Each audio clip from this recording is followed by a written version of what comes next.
My dear lovely students, आप सभी का स्वागत है आपके अपने यूट्यूब चैनल पीपीआई ट्यूटोरियल के पेड कोर्स क्लासेज में। मैं साक्षी आज आप लोग को हिंदी पढ़ाऊंगी, तो चलिए अपने इस हिंदी के क्लास को शुरू करते हैं।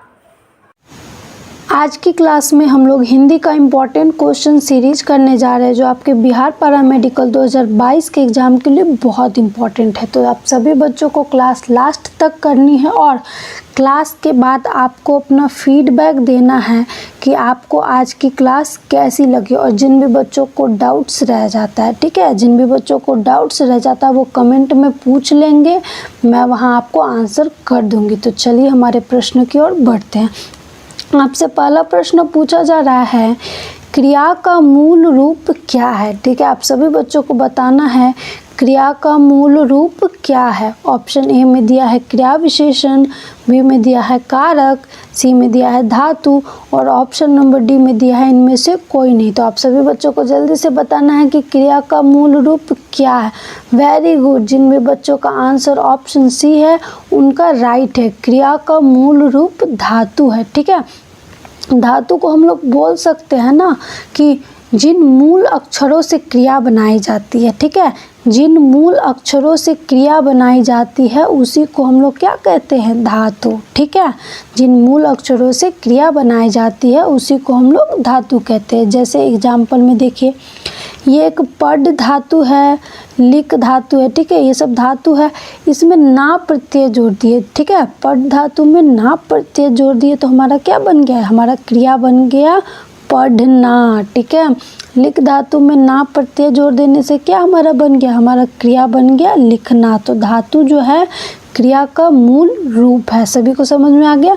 चलिए अब हम लोग बात कर लेते क्रिया विशेषण की। तो क्रिया विशेषण हम लोग किसको कहेंगे, जो क्रिया की विशेषता बताए उसी को हम लोग क्या कहेंगे, क्रिया विशेषण। क्रिया की विशेषता बताने वाले को हम लोग कहते हैं क्रिया विशेषण। अब देख लेते हैं हम लोग कारक। तो कारक जो है ना, संज्ञा अथवा सर्वनाम, ठीक है, संज्ञा अथवा सर्वनाम का संबंध वाक्य के अन्य शब्दों के साथ बताता है। ठीक है, संज्ञा और सर्वनाम का जो संबंध है वाक्य के अन्य शब्दों के साथ कौन बताता है, हमारा कारक। ठीक है, क्रिया के साथ जो संबंध होता है संज्ञा और सर्वनाम का वो हमारा कारक बताता है। ठीक है, चलिए अब हम लोग अपने अगले प्रश्न की ओर बढ़ते हैं।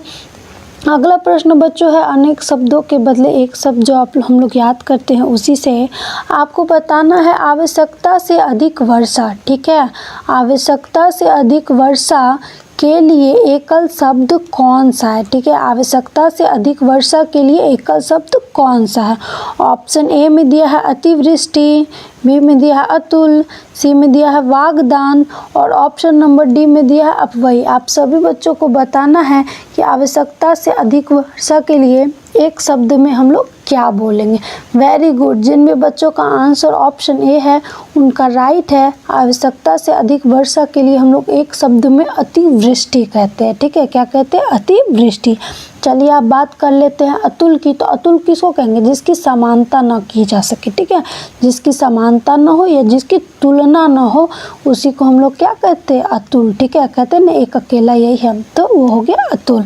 बात करें वागदान, तो वागदान जो है ना वचन देने की रस्म। ठीक है, वचन देने की रस्म को हम लोग एक शब्द में क्या बोलते हैं, वागदान। ठीक है, वचन देने की रस्म को एक शब्द में हम लोग बोलते हैं वागदान। अब बात करें अपव्यय। ठीक है, तो अपव्यय किसको कहेंगे, फिजूल खर्च करने वाला। ठीक है, फिजूल खर्च करने वाला। ठीक है, फिजूल खर्च करने वाला को हम लोग एक शब्द में बोलते हैं अपव्यय। ठीक है, चलिए अब हम लोग अपने अगले प्रश्न की ओर बढ़ते हैं। अगला प्रश्न बच्चों संधि से है। आपको बताना है दिए गए संधि विच्छेद में सही विकल्प चुनिए। ठीक है, यहाँ पे जो संधि विच्छेद दिया गया है 4 ऑप्शन में आपको सही विकल्प चुनना। ऑप्शन ए में दिया है संजोड़ योग, बी में दिया है समजोड़ योग, सी में भी दिया है समजोड़ योग। ठीक है, बी में भी समजोड़ योग है और सी में भी समजोड़ योग है, लेकिन डिफरेंस क्या है, यहाँ पर मौ में हलंत है। ठीक है, यहाँ पर मौ में हलंत है, यहाँ पर मौ में हलंत नहीं, अर्थात यहाँ पर आधा मौ है, यहाँ पर पूरा मौ है। ठीक है, और ऑप्शन नंबर डी में दिया है समजोड़ योग। आप सभी बच्चे जल्दी से बताइए कि सही संधि विच्छेद कौन सा है।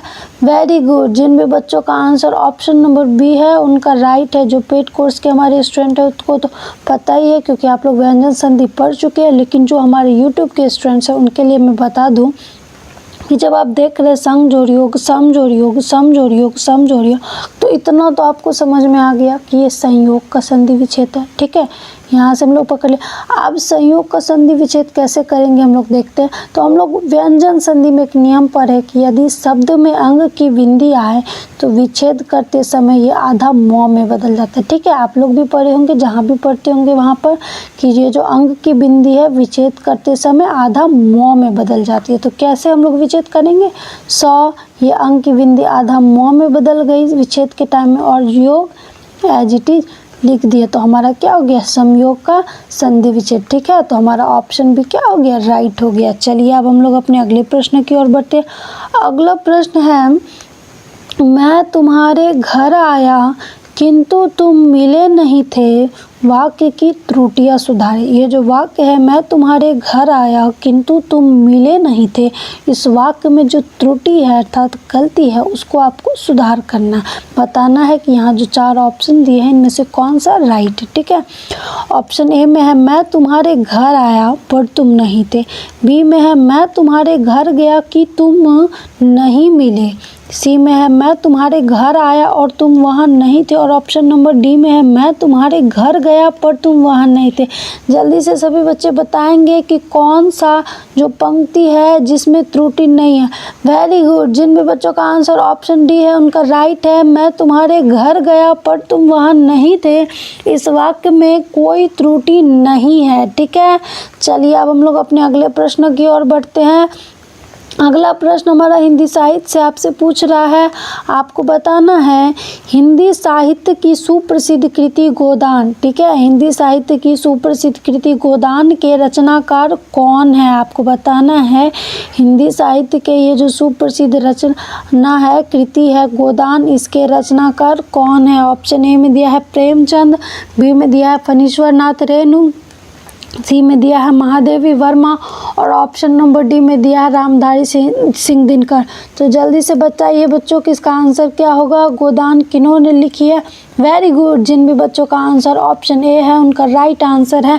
गोदान जो है मुंशी प्रेमचंद्र जी ने लिखी थी, और कब लिखी थी? तो 1936 ईस्वी में मुंशी प्रेमचंद जी ने गोदान उपन्यास लिखा था, और इस उपन्यास में जो है ना कृषक जीवन पर आधारित है। ये जो गोदान उपन्यास है हमारा कृषक जीवन पर आधारित है, और इसमें जो ग्रामीण समाज के बारे में तो वर्णन किया गया, लेकिन नगर के जो समाज है उसकी भी समस्याओं का चित्रण किया गया है। किसमें? तो हमारा गोदान उपन्यास में। ठीक है बच्चों, चलिए अब हम लोग बात कर लेते हैं फणीश्वर नाथ रेणु जी की।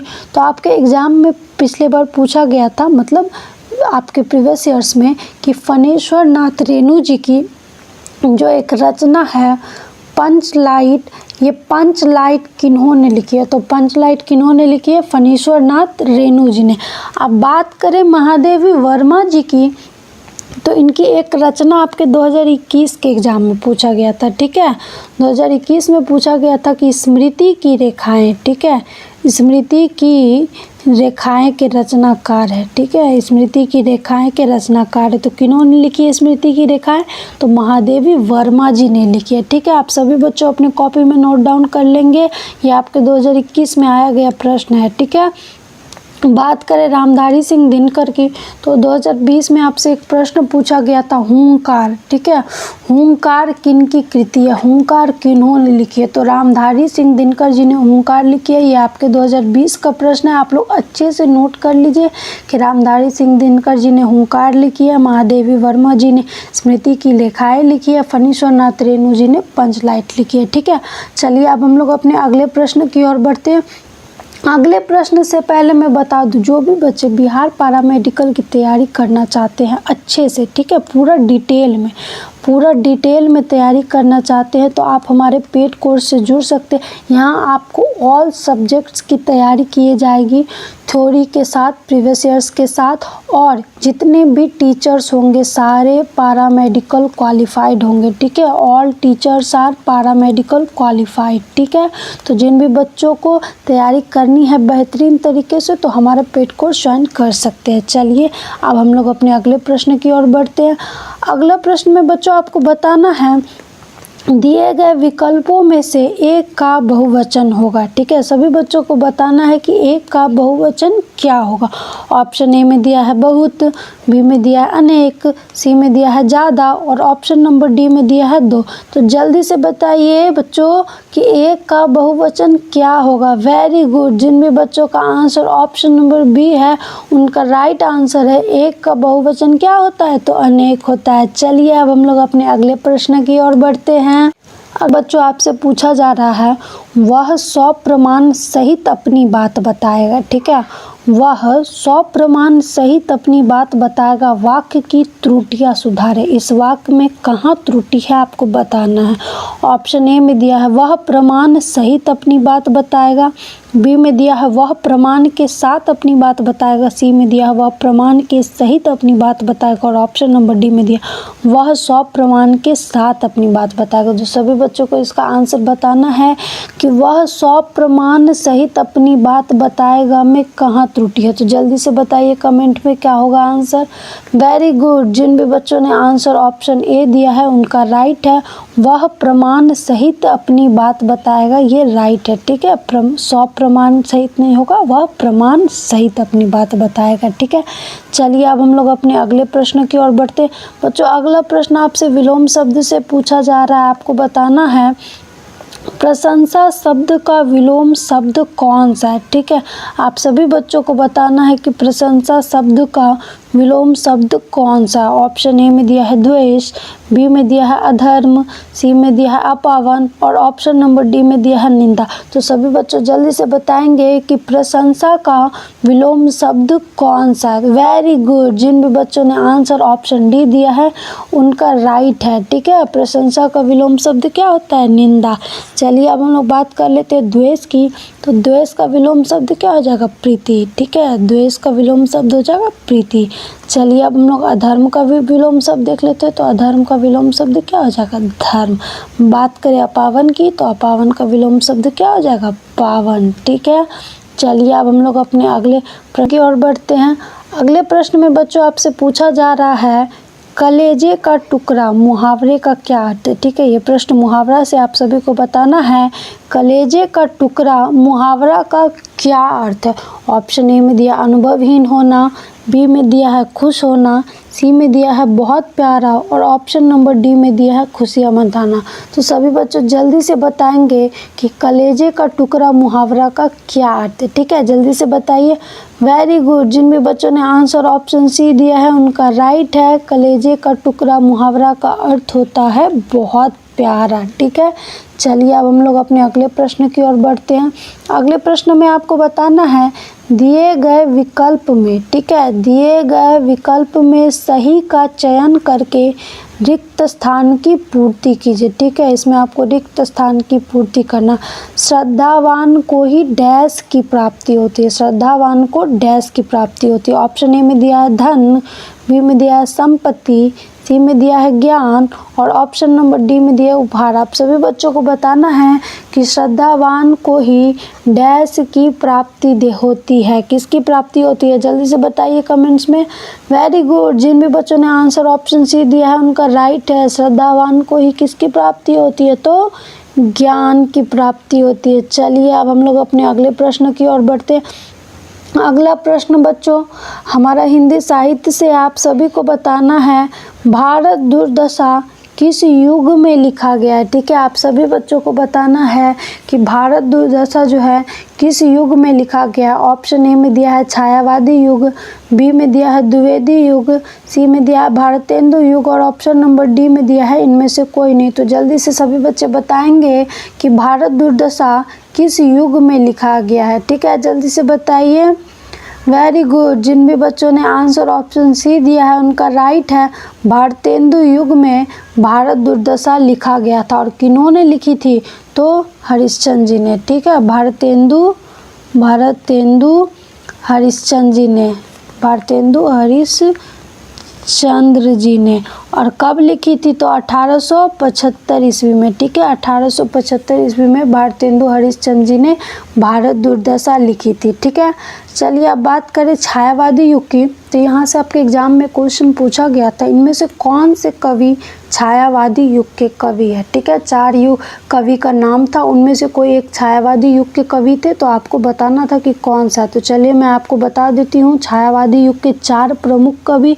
अगर आपके एग्जाम में फिर से पूछा जाएगा तो आपको गलती नहीं होगी। ठीक है, जयशंकर प्रसाद जी, ठीक है, जयशंकर प्रसाद जी, सुमित्रा नंदन पंत जी, ठीक है, सुमित्रा नंदन पंत जी, महादेवी वर्मा, ठीक है, यहाँ नीचे लिख रहे हैं महादेवी वर्मा, और सूर्यकांत त्रिपाठी निराला। ठीक है, सूर्यकांत त्रिपाठी निराला जी जो हैं ये छायावादी युग के कवि थे। बात करें द्विवेदी युग के, द्विवेदी युग के एक बहुत ही प्रसिद्ध कवि है महावीर प्रसाद द्विवेदी। ठीक है, महावीर प्रसाद द्विवेदी, और इन्हीं के नाम पे ये द्विवेदी युग पड़ा है। ठीक है, इनको द्विवेदी युग का प्रवर्तक कहा जाता है। किनको? तो महावीर प्रसाद द्विवेदी जी को।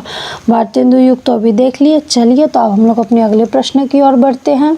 अगला प्रश्न फिर से हिंदी साहित्य से पूछ रहा है। आप सभी बच्चों को बताना है इनमें से कौन सी रचना स्वामी दयानंद की है। ठीक है, आप सभी को बताना है कि स्वामी दयानंद सरस्वती जी की कौन सी रचना है। ऑप्शन ए में दिया है भारत मित्र, बी में दिया है सत्यार्थ प्रकाश, सी में दिया है सदादर्श, और ऑप्शन नंबर डी में दिया है परीक्षा गुरु। तो जल्दी से सभी बच्चे बताएंगे कि स्वामी दयानंद सरस्वती जी की कौन सी रचना है। ठीक है, वेरी गुड। जिन भी बच्चों का आंसर ऑप्शन नंबर बी है उनका राइट आंसर है सत्यार्थ प्रकाश जो है स्वामी दयानंद सरस्वती जी ने लिखी है। और कब लिखी है? तो 1875 ईस्वी में स्वामी दयानंद सरस्वती जी ने लिखी थी सत्यार्थ प्रकाश। तो चलिए अब हम लोग अपने अगले प्रश्न की ओर बढ़ते हैं। अगला प्रश्न आपसे मुहावरा से पूछ रहा है, आपको बताना है आग में घी डालना। ठीक है, ये मुहावरा जो है आग में घी डालना, मुहावरे का क्या अर्थ है। ऑप्शन ए में दिया है यज्ञ करना, बी में दिया है किसी के क्रोध को भड़काना, सी में दिया है पक्षपात करना, और ऑप्शन नंबर डी में दिया है शुभ वस्तु पर घी डालना गिराना। तो जल्दी से सभी बच्चों बताएंगे कि आग में घी डालना मुहावरा का क्या अर्थ है। और ये जो है ना हमेशा आम बोलचाल में हम लोग यूज करते हैं ना कि आग में घी मत डालो, मतलब किसी का गुस्सा को और मत भड़काओ, पहले से वो गुस्सा है और गुस्सा मत भड़काओ। ठीक है, तो जिन भी बच्चों ने आंसर ऑप्शन बी दिया है उनका राइट आंसर है आग में घी डालना। मुहावरा का अर्थ होता है किसी के क्रोध को भड़काना। ठीक है, और मुहावरा से हर साल आपके एग्जाम में एक प्रश्न रहता है, और 2021 में भी था, 2020 में भी था, और उससे पहले भी मुहावरा से प्रश्न पूछे गए थे। तो मुहावरा टॉपिक बहुत इंपॉर्टेंट है। ठीक है, चलिए अब हम लोग अपने अगले प्रश्न की ओर बढ़ते हैं। अगला प्रश्न बच्चों संधि से है। आप सभी को बताना है कि अत्याचार, ठीक है, अत्याचार का दिए गए संधि विच्छेद में सही विकल्प चुनिए। ठीक है, 4 जो यहाँ ऑप्शन दिया है उनमें से आपको बताना है कि अत्याचार का कौन सा सही संधि विच्छेद है। ऑप्शन ए में दिया है अत्य जोड़ आचार, बी में दिया है अति जोड़ आचार, सी में दिया है अत्या जोड़ चार, और ऑप्शन नंबर डी में दिया है अति जोड़ आचार। आप सभी बच्चों को बताना है कि अत्याचार का सही संधि विच्छेद क्या होगा। Very good. जिन भी बच्चों ने आंसर ऑप्शन डी दिया है उनका राइट आंसर है अति जोड़ आचार होता है हमारा अत्याचार का संधि विच्छेद। लेकिन किस प्रकार से होता है आइए जान लेते हैं। तो सबसे पहले संधि विच्छेद करने के लिए हम लोग क्या करेंगे, इसका वर्ण विच्छेद करेंगे। ठीक है, तो क्या आ जाएगा अ प्लस या आधा तो है तो हलंत। ये जो या है किस प्रकार से बना है हम लोग पढ़े थे ना यन संधि में, हर्षई या दीर्घई प्लस आ मिलकर क्या बनाता है या। ठीक है, तो यहाँ पर जो है क्या है प्लस हर्षई प्लस आ प्लस 4। ठीक है, ये जो हर्षई है इस तौ को पूरा किया तो क्या हो गया अति, और ये जो आचार है ये दोनों जुड़ गया तो क्या बना आचार। ठीक है, तो राइट आंसर क्या हो गया हमारा ऑप्शन नंबर डी अति जोड़ आचार हमारा अत्याचार का सही संधि विच्छेद है। ठीक है, चलिए अब हम लोग अपने अगले प्रश्न की ओर बढ़ते हैं। अगला प्रश्न है बच्चों दिए गए विकल्पों में से सही का चयन करके रिक्त स्थान की पूर्ति कीजिए। ठीक है, यहाँ जो 4 ऑप्शन दिया है उनमें से आपको रिक्त स्थान का पूर्ति करना है। राष्ट्रीय एकता को सबसे बड़ा खतरा डैश से है। आप सभी बच्चों को बताना है कि राष्ट्रीय एकता को सबसे बड़ा खतरा डैश से है, किससे है। ऑप्शन ए में दिया है जातिवाद, बी में दिया है बंधुत्व, सी में दिया है आपसी प्रेम और ऑप्शन नंबर डी में दिया है सौहार्दता। तो आप सभी बच्चों को बताना है कि राष्ट्रीय एकता का सबसे बड़ा खतरा किससे है। राष्ट्रीय एकता को सबसे बड़ा खतरा किससे है। Very good. जिन भी बच्चों का आंसर ऑप्शन नंबर ए है उनका राइट आंसर है, राष्ट्रीय एकता को सबसे बड़ा खतरा जो है जातिवाद से है। ठीक है, जातिवाद से ही राष्ट्रीय एकता को सबसे बड़ा खतरा है। तो आज का हमारा क्लास का ये अंतिम प्रश्न था, हम लोग देख लिए। अब मिलेंगे हम लोग कल की क्लास में। और आज की क्लास अच्छी लगी हो तो वीडियो को लाइक करना और कमेंट्स करके अपना ज़रूर फीडबैक देना कि आपको क्लास कैसी लगी। ठीक है, चलिए तो मिलते हैं अगले क्लास में।